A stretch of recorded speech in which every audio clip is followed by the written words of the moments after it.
हर रोज एक नई कहानी देखने के लिए चैनल को सब्सक्राइब करें और बेल आइकन दबाना ना भूलें। सुबह का सुहाना मौसम था। आदित्य अपनी वाइफ किंजल को फोरहेड पर किस करता है और उसे जगाते हुए बोलता है, जन उठ जाओ, तुम्हारा फर्स्ट डे है आज, तुम्हें पूजा भी तो करनी है। सोने दो ना मुझे और तुम भी सो जाओ। किंजल यार उठ जाओ, देखो 6 बज रहे हैं, बाहर मौसम तो देखो कितना अच्छा है, शायद बारिश होने वाली है। अच्छा ठीक है, उठ रही हो।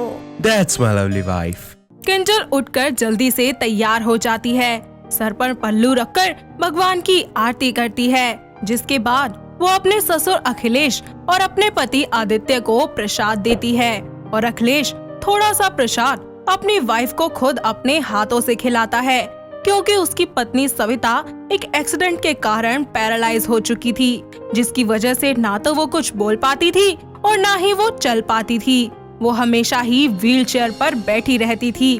तभी अखिलेश अपनी बहू से कहता है, बहू, आज से घर की सारी जिम्मेदारी तुम्हारी और साथ में तुम्हें अपनी माँ जी का भी ख्याल रखना पड़ेगा। जी बाबूजी, मैं अच्छी बहू की तरह सबका ख्याल रखूंगी, कभी किसी को निराश नहीं होने दूंगी। पक्का ना बहू, मुझे निराश तो नहीं करोगी ना?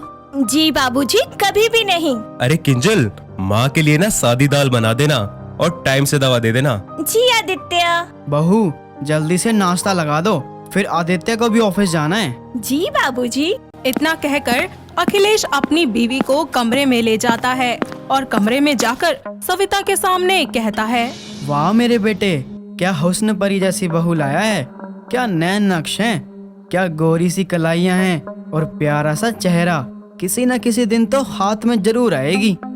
ओहो, तो तूने मेरी सारी बात सुन ली तो क्या भी फर्क पड़ता है, मुंह से कुछ उगल तो सकती नहीं। तेरे घूरने से मुझे कोई फर्क नहीं पड़ता, तू मुझे रोकना चाहती है ना, पर मैं रुकूंगा नहीं। किंजल रसोई में स्टूल पर चढ़कर दाल का कंटेनर निकाल रही थी। उसका पैर अचानक से फिसल जाता है कि तभी उसके ससुर आकर उसे बचा लेते हैं और अपने ससुर के टच से किंजल को बहुत ही अजीब सा फील होता है। तभी वो बोलती है, बाबूजी, आप यहाँ कैसे? वो बहू, मैं पानी पीने आया था, तू गिरने वाली थी इसलिए मैंने बचा लिया, तुझे कहीं लगी तो नहीं ना? नहीं बाबूजी, मैं ठीक हूँ। शाम के वक्त जब आदित्य ऑफिस से वापस आ जाता है तो दोनों अपने कमरे में होते हैं, जहाँ पर किंजल आदित्य से कहती है, आदित्य, मुझे आपसे कुछ बात करनी थी। हाँ बोलो ना। मुझे बाबूजी का स्वभाव थोड़ा अजीब सा लगता है। ये क्या कह रही हो तुम किंजल? अरे यार, उनकी बात का बुरा मत मानना, वो बाहर से थोड़े सख्त है लेकिन दिल से बहुत नर्म है। अभी दिन ही कितने हुए हैं, धीरे धीरे तुम जान जाओगी उन्हें। हाँ, हो सकता है, तुम सही ही कह रहे हो। हाँ। तुम्हें याद है हमारी शादी कैसे हुई थी? कितना एंजॉय किया था ना हमने कल अपनी शादी में। आदित्य। वक्त गुजरता रहता है। ऐसे ही एक दिन अखिलेश मार्केट से सब्जियां लेकर घर आता है और लड़खड़ाकर चलने की एक्टिंग करता है, जिसके कारण किंजल उसे ऐसे देखकर उसका हाथ पकड़कर अंदर तक ले आती है और उन्हें सोफे पर बैठाकर बोलती है, बाबूजी, क्या हुआ? आपको कैसे लग गई? अरे बहू, आते वक्त किसी बाइक वाले ने टक्कर मार दी। बाबूजी, आपने उसकी शक्ल देखी क्या? बहू, बहुत दर्द हो रहा है, बहुत जोर से पैर में लग गई, हाय घुटना। कहाँ हो रहा है बाबूजी? बहू, जरा यहाँ बाम लगा दो, बहुत दर्द हो रहा है। अपने ससुर की बात सुनकर वो उनके पैरों पर बाम लगाती है और अखिलेश सिर्फ उसे अपने पैरों पर भी नहीं बल्कि ऊपर की तरफ भी बाम लगाने को बोलता है। बहू, बहुत दर्द हो रहा है बेटा, जोर से टक्कर मार दी, थोड़ा और ऊपर लगाओ। पर बाबूजी, आपको चोट तो घुटने के नीचे लगी थी ना? हाँ बहू, पर असर तो ऊपर हो रहा है। वो बाबूजी, मैं जाती हूँ, माँ जी के खाने का वक्त हो रहा है। ये सब कुछ होते हुए सविता देख लेती है और वो व्हील चेयर पर बैठकर अपने पति से जल रही होती है और उसे अपनी बड़ी बड़ी आँखों से घूर घूर कर देखती है। तभी अखिलेश उससे कहता है, तुमसे देखा नहीं जा रहा है कि बहू मेरे पैर में तेल लगाए। 2 साल से मेरे कलेजे पर नागिन की तरह कुंडली मार कर बैठी हो, जरा सा बहू को प्यार से क्या देख लिया, जलन होने लग गई। वक्त बीतता रहता है। अखिलेश अपने बेटे के पीछे से अपनी बहू को छुपकर देखना शुरू कर देता है, उस पर नजर रखता है, उसे छूने की कोशिश करता है। ऐसे ही एक दिन किंजल मिरर के आगे खड़ी होती है कि तभी उसके ससुर पीछे से कमरे में आते हैं और कमरे की कुंडी बंद कर देते हैं। किंजल मिरर में से अपने ससुर को देख लेती है, जिस पर वो बोलती है, आप ये क्या कर रही हैं? और दरवाजा क्यों बंद किया आपने? अरे अब कितना दूर रहोगी मुझसे? अब करीब भी आ जाओ, मैं आदित्य को नहीं बताऊंगा। मैं कहती हूँ मुझसे दूर हो जाइए, वरना मैं आदित्य को सारा सच बता दूंगी। किंजल रोते हुए दरवाजा खोलकर अपनी सास के कमरे में चली जाती है और वहाँ जाकर दरवाजा बंद कर लेती है। साथ ही सविता से बोलती है, माँ जी प्लीज मुझे बचाइए, देखिए बाबूजी मेरे साथ क्या कर रहे हैं। शाम को आदित्य घर वापस आता है और किंजल उसे रो रो कर अखिलेश की हरकतों के बारे में सब बताती है, जिसके बाद वो किंजल पर बहुत गुस्सा होता है। 2-4 दिन बीत जाते हैं।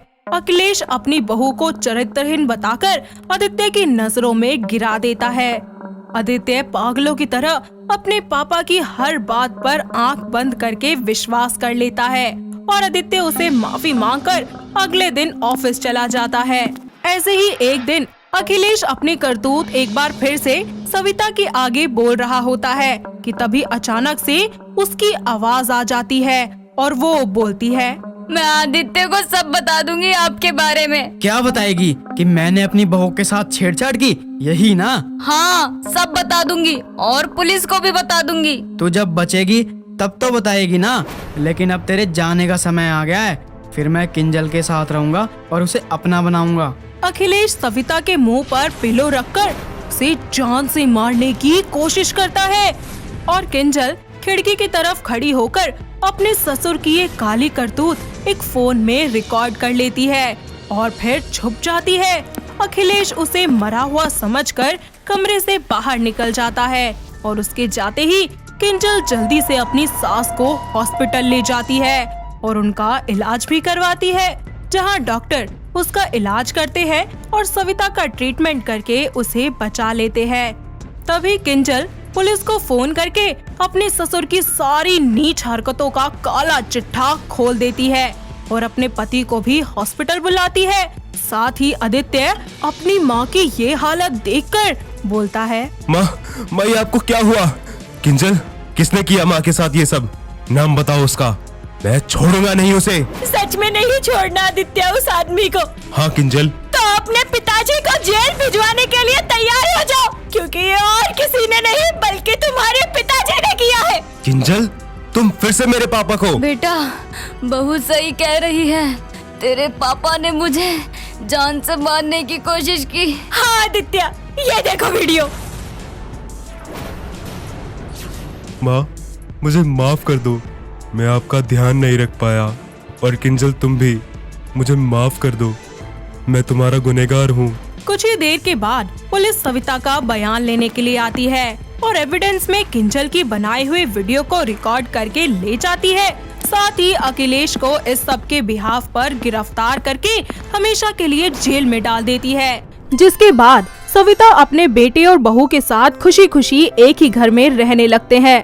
तो दोस्तों कैसी लगी आपको हमारी ये अय्याश ससुर और संस्कारी बहू की कहानी? क्या आपके घर के आसपास भी है कोई ऐसी बहू? अगर हाँ तो उन्हें ये वीडियो दिखाइए और हमें कमेंट करके बताइए।